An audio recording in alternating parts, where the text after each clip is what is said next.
तुम्ही एकीकडं इतकं नम्रतेचं जे पांघरून अंगावरती घेतलंय, मात्र इथं इथल्याच 200 मीटरवरती भाविकावरती दगडफेक करणारे, दगडानं मारणारे कुणाचे लोक आहेत तुम्ही तपासून बघा. मात्र आज नम्रतेचा आव आणून तुम्ही एक जाहिरात बघितली होती बघा, पहिले मैं बहुत गरीब था, येत होती ना जाहिरात आपल्याला वेळोवेळी. तसं त्यांचं भाषण, मी 1995 ला खूप गरीब होतो, पकालीतून पाणी वाहत होतो, माझ्याकडे खायला काही नव्हतं, मी इथं शहरात आलो, पहिल्यांदा मला संधी मिळाली, मग नंतर मी त्या ठिकाणी बिनविरोध निवडून आलो, मग त्या ठिकाणी 95 ला तुम्हाला खायला काही नव्हतं, तर 2025 ला 500 हजारो कोटीच्या प्रॉपर्ट्या कुठून आल्या हे देखील इथल्या नागरिकांना येऊन सांगायला पाहिजे. इथल्या भाविकांच्या वरती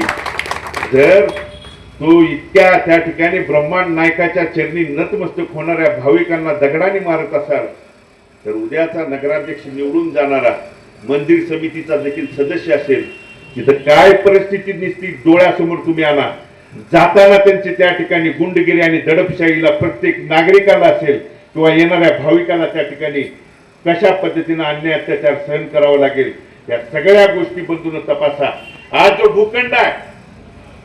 आज शहरातले भूखंड कुणी हडपले आणि ते भूखंड हडपण्याचं काम आणि पाप केल्यानंतर पोलीस केस झाली, FIR आहे, मी तुम्हाला पुराव्यानिशी दाखवू शकतो, आणि त्यामध्ये बगल बच्चे कोण आहेत हे तपासा. आणि मग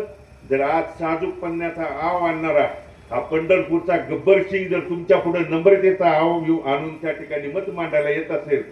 सांगत असेल, तर अशा आमिषाला बळी न पडता